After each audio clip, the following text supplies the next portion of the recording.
김대건 신부님을 한마디로 표현하자면 어떤 단어가 있을까요? 청년? 청년이라고 생각합니다. 저는 사랑이 떠오릅니다. 평등 사상이요. 성인. 김대건 신부님의 삶은 고행이었습니다. 우리가 무심 잊고 지냈던 역사 속에 수많은 인물들이 있습니다. 그 중에서도 당진을 대표하는 성 김대건 안드레아 신부는 우리들 가장 가까이 있었지만 무심 잊고 지냈던 적이 더 많았던 분이었습니다. 1846년 9월 16일 한강변 세남터 영장이 이슬로 쓰러져간 성 김대건 안드레아 신부. 25년의 생애 중 10년간의 고행은 그에게, 그리고 현재를 살고 있는 우리에게 과연 어떤 의미를 주는 것일까요?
예, 이곳은 대한민국 최초의 사제이신 김대건 신부님의 탄생지이자 생가가 복원되어 있고 국가사적 제529호로 지정된 솔매성지라는 곳이에요.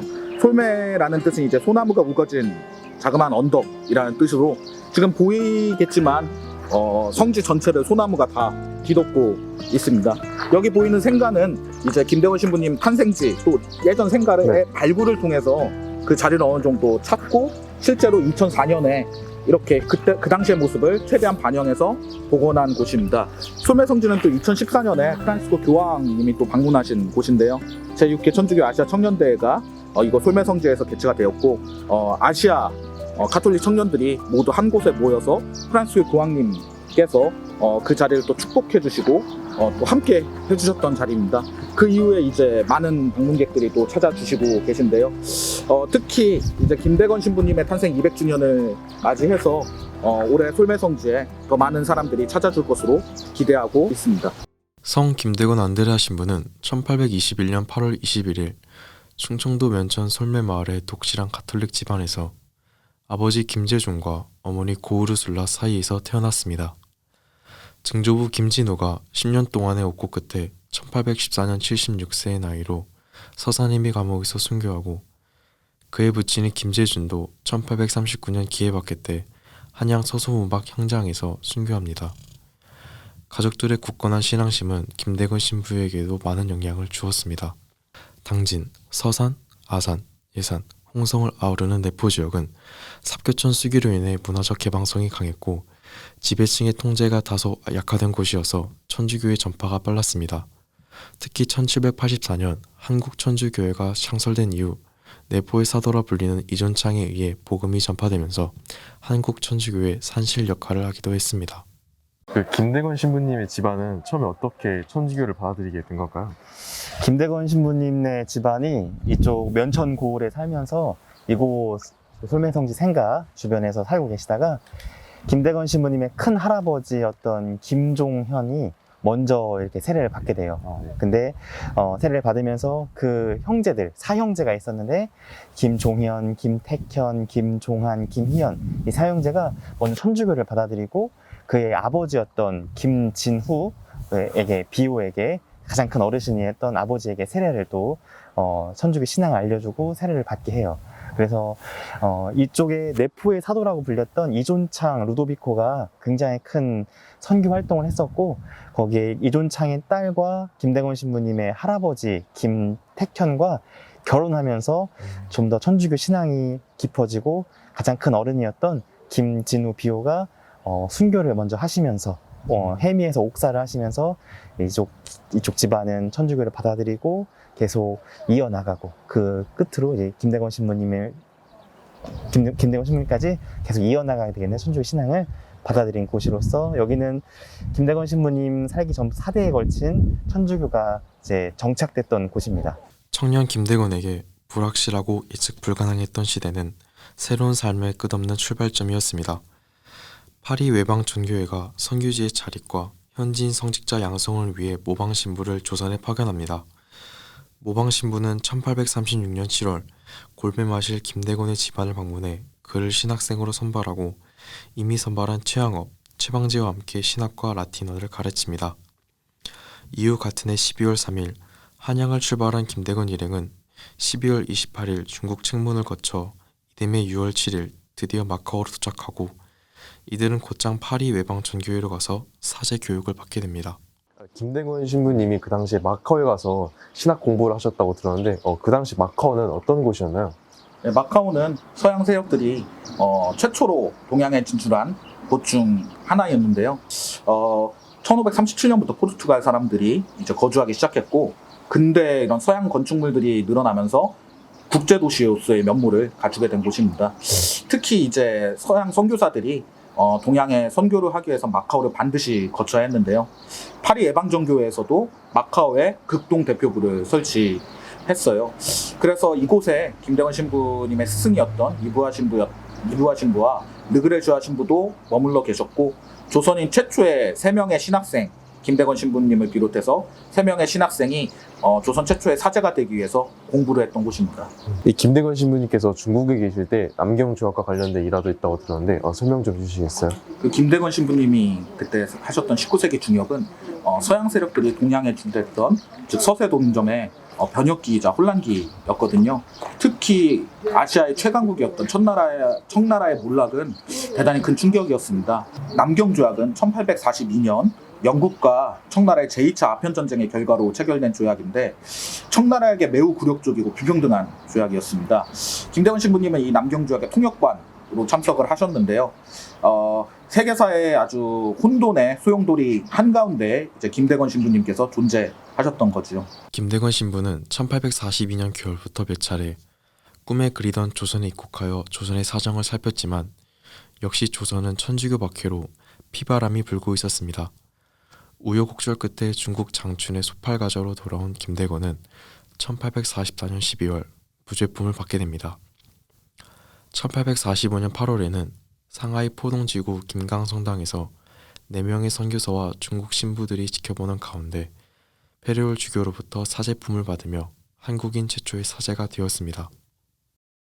김대건 신부님은 그럼 어떻게 사제 스품을 받게 되었나요? 우리 조선에 처음 가톨릭이 들어오면서 천주교가 들어오면서 프랑스 신부님들이 이곳 활동을 했는데 당시 박해가 너무 심해서 프랑스 지금도 우리나라랑 서양 사람이랑 얼굴 다른 것처럼 이렇게 자유롭게 활동하기가 너무 어려워서 파리 예방 전교회에서는 그 나라 출신의 사제를 만들고자 했던 게 첫 번째 목적이었어요. 그래서 15이었던 김대건 신부를 최양업과 최방재 이 세 신학생이 같이 마카오로 가서 공부를 하고 사제 서품을 받게 했는데 조선의 첫 번째 사제 서품은 우리나라 땅이 아닌 중국 상해의 금가항 성당이라는 곳에서 받게 되었어요.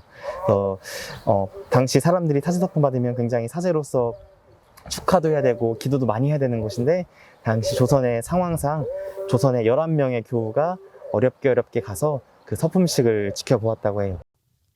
사제 서품식 이후 같은 해 김대건 신부는 페레올 주교, 성 다블리 주교와 함께 라파엘호를 타고 제물포를 향해 떠납니다. 그러나 그들은 거센 풍랑을 만나 바다에서 표류하게 되고 결국 김대건 신부 일행은 9월 27일 제주도 연안에 기적적으로 정착하게 됩니다. 이곳에서 배를 수리하고 음식을 준비하여 다시 육지로 향합니다. 김대건 신부와 일행이 제주도에 표류한 것은 그들에게 불행만 가져온 것이 아니었습니다. 1845년 6월 영국 군함 사마랑호가 우도에 나타나 도성 경비와 선박 감시가 강화되었던 때였기에 라파엘호가 예정대로 제물포에 상륙했다면 끔찍한 일을 겪었을지도 모를 일이었습니다. 1845년 10월 12일 충청도 강경 황산포 부근에 도착한 일행은 교우 구순의 집에 응거하며 성사를 집전하고 비밀리에 배를 마련해 10월 말 서울로 올라와 사목 활동을 합니다. 김대건 신부는 서울과 용인 일대에서 교우들을 찾아 성사를 베풉니다. 특히 은희에서 지내고 있는 어머니를 만나 함께 지내며 짧지만 행복한 시간을 보내기도 했습니다. 네, 이곳 은희성지에서 본 성당의 모습은 다른 성당의 모습과 좀 다른 풍경이 있는데 어떤 사연을 가지고 있는 건가요? 예, 이곳 은희성지는 이제 김대건 신부님이 사제 서품을 받았던 중국 상해 김가항성당을 복원한 곳인데요. 1845년에 이제 김대건 신부님이 김가항성당에서 사제 서품을 받았습니다. 김가항이라는 거는 이제 김씨성들의 사람들이 모여 있는 곳인데요. 안타깝게도 2001년에 중국 상해 정부가 김가항성당 철거 계획을 세워서 철거 전에 실측을 하고 대들보나 기둥 등 중요 부재들을 가지고 와서 2010년에 이곳 은희성지에서 복원을 했습니다. 김가항성당은 은희성지 말고도 논산의 강경성당에서도 복원한 모습을 볼 수 있습니다. 김대건 신부는 1842년 2월 르그레주아 신부에게 첫 편지를 시작하여 1846년까지 총 21통의 편지를 남깁니다. 한글로 쓴 편지 1통, 한문으로 쓴 편지가 1통, 나머지는 모두 라틴어로 쓴 편지들입니다. 그는 선교를 위한 준비를 하면서 조선의 현실을 알리기 위해 1845년 4월 스승 리부아 신부에게 보내는 편지에 조선 전도를 동봉하기도 했습니다. 김대건 신부님이 지도도 만들었거든요. 네. 1845년에 이제 조선 전도라는 지도를 제작하셨는데 그런 부분이 이제 리부아 신부님에게 보낸 서한에도 남겨져 있어요. 이 조선 전도가 왜 또 중요하냐 하면은 그 지도에 우리나라의 지명을 한국식 발음으로 해서 라틴어로 표기가 되어 있거든요. 예를 들어서 당진 같은 경우에는 TANG, JIN으로 써져 있어서 이 서구 사회에 우리나라를 훨씬 더 알린 지도가 되고요. 특히 또 중요한 부분이 독도가 표기가 되어 있어요, 지도에. 네. 그래서 우리나라의 독도사 연구와 그다음에 일본과의 외교 분쟁에도 매우 중요한 또 소중한 역사 자료로 인식이 되고 있고 앞으로도 또 중요한 역할을 할 그런 지도입니다. 특히 1845년 서울에서 리부아 신부에게 쓴 10번째 편지의 추신에는 조선에서 어린 아기들이 천연두로 죽어가는 현실을 알리며 병을 퇴치할 수 있는 처방을 요청하기도 합니다. 김대건 신부님이 그래도 다행인 게 이렇게 남겼던 편지들, 프랑스 신부님들에게 썼던 편지들, 또 조선 교우에게 썼던 편지들이 지금 그래도 우리에게 전해지는데 21통을 남기셨는데 2통은 지금 없어졌어요. 그래도 그 직접 김대건 신부님이 쓴 서한이니 거기에 김대건 신부님의 사상과 또 생각들이 잘 드러난 건데 그것이 지금 또 현대말로도 번역이 돼서 지금 우리들에게 전해지고 있는데 그 중에 뭐 프랑스 신부님들에게 썼던 편지는 자신의 건강, 그 다음에 내가 보고 배우고 느낀 것들을 많이 썼고 김대건 신부님이 태어나던 200년 전인 1821년도 우리나라에 콜레라가 그때 발생했었어요. 그래서 전 세계적인 팬데믹이 그때도 있었고 또 김대건 신부님이 활동하던 1840년대에도 다시 한번 천연두가 한번 있었어요. 천연두가 예전에 호암마마라고 불리고 그래서 여기에 뭐가 이렇게 나고 그랬는데 그것을 김대건 신부님이 보고선 프랑스에 그래도 조금 더 우리보다 선진 서양 기술을 의술을 갖고 있는 신부님들에게 편지를 통해서 이렇게 붙여요. 그래서 김대건 씨 편지를 보면 맨 밑에 다 쓰고 추신, PS 거기에 지금 조선의 어린아이들이 천연두로 고통을 받고 있습니다. 그래서 스승 신부님들께 천연두를 치료할 수 있는 방법과 약을 여쭙고 싶습니다. 필요하다면 할 수 있다면 구해 주십시오 라는 그 편지를 써서 유네스코 세계 기념 인물에 등재될 때도 굉장히 큰 영향을 미쳤죠. 김대건 신부는 1846년 5월 사제들의 입국 해로를 탐색하기 위해 순의도에 들렀다가 관원에게 체포되어 해주 감령을 거쳐 한양으로 압송된 후 심한 고문과 함께 신문을 받습니다.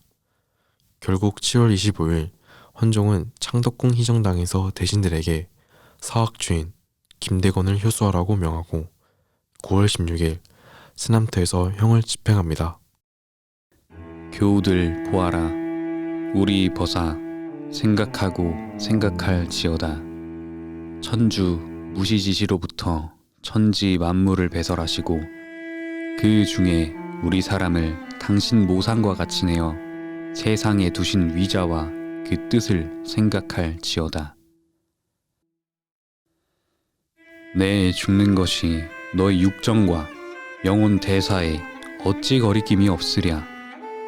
그러나 천주 오래지 아니하여 너희에게 내게 비겨 더 착실한 목자를 상 주실 것이니 부디 서로 말고 큰 사랑을 이뤄 한 몸같이 주를 섬기다가 사후의 한 가지로 영원히 천주 대전에 만나 길이 누리기를 천만 바란다. 잘 있거라. 조선 사회에서 천주교는 기존 전통 문화의 가치체계에 대한 도전으로 인식되어 박해가 시작됩니다. 1790년대부터 내포 지역 천주교 신자들을 향한 고문과 처형은 한양 서소문박 형장이나 세남터 형장뿐만 아니라 서산 해미읍송, 보령 갈매옷 등에서 무참하게 자행됩니다. 김대건 신부는 마지막 순간 한 번 나고 한 번 죽는 것은 사람이 피할 수 없는 것이다.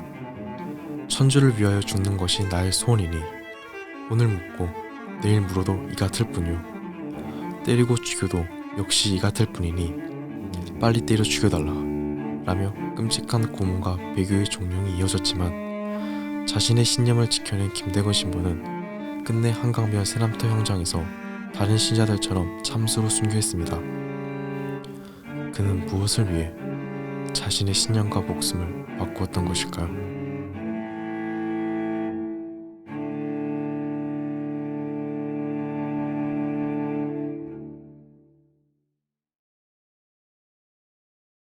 교수님, 자신의 신념을 지키기 위해서 자신의 목숨마저 기꺼이 내놓는 이런 사람들의 정신에 대해서 우리는 이런 정신에서 어떻게 바라보아야 할까요? 쉽게 따라가면 안 된다고 생각해요. 네. 목숨을 내놓는다? 그걸 왜 할까요? 사실은 따지면 되게 과격한 거예요. 그런 분들한테 우리가 어떻게 살아야 되는지 배우는 것도 필요하지만 그게 내 일상에 들어와서 어떻게 내 삶에서 나타날 수 있고 내 삶에서 실현될 수 있는지 짧게 끝나서 그게 상징이 되는 수도 있지만 오래 살아가면서 그거를 실제 삶에서 실현하는 것도 나름대로 가치는 있어요. 저는 그런 선택, 그런 과감하고 위대한 선택을 깎아내리는 게 아니라 그런 분들이 있어서 우리가 일상에서 그런 고민하고 갈등하고 할 때 좀 더 나은 방향을 계속해서 유지할 수 있다는 측면은 있죠. 그래서 배우고 따라야 되는 건 사실이에요. 다만 그걸 너무 과하게 과도한 의미를 부여해서 그렇지 않은 것은 사소한 거로 여기는 그런 것들은 좀 지양해야 되지 않나, 조심해야 될 지점 아닌가. 모든 위인이나 성인의 삶을 볼 때마다 그건 늘 느껴요. 네, 그럼 김대건 신부님이 순교 후 시신이 민의 성지까지 온 과정에 대해 설명해 주시겠어요? 이제 김대건 신부님이 세남터 성지에서 군문 효수용으로 참수가 되셨는데 그 이후에 이제 미리내까지 시신이 안장되는 데는 이민식 빈첸시오란 분이 큰 역할을 하셨습니다. 보통 국사범의 경우는 시신을 3일 뒤에 이제 장사를 지내고 군문 효수를 하는데 김대건 신부님의 시신은 그대로 옷 입던 의관도 그대로 입히고 머리도 다시 붙이고 군문 효시도 하지 않았어요. 이민식 빈첸시오란 분은 김대건 신부님과 같이 사제가 되고 싶어 했던 17살의 청년이었는데 군사들의 경계가 많이 허술해진 40일 정도가 지난 이후에 무사히 김대건 신부님 시신을 안고 세남터를 빠져나와서 산길로만 150여리를 밤에만 걸어서 닷새나 걸려서 이제 미리내 성지로 무사히 돌아와서 김대건 신부님 시신을 안장하게 되었습니다. 우리는 역사를 통해 누군가의 고행이 새로운 세계를 여는 실마리였던 것을 수없이 경험했습니다. 부모 곁을 떠나 10년에 걸친 김대건 안데레아 신부의 고행과 성스러운 순교는 한국 천주교회사를 넘어 근대 역사의 중요한 시발점이 되었습니다. 인류 평화와 평등의 진리를 순교로 지켜낸 성 김대건 안데레아 신부는 1984년 5월 6일 교황 요한 바오로 2세에 의해 시성되었습니다. 그리고 지난 2014년 8월 15일 프란치스코 교황은 솔메 성지를 방문하여 김대건 신부의 생가마당에서 기도를 올리기도 했습니다. 한편 성 김대건 안드레아 신부는 지난 2019년 11월 14일 프랑스 파리 유네스코 본부에서 열린 제40차 유네스코 총회에서 탄생 200주년을 맞는 2021년 세계 기념인물로 선정되었습니다.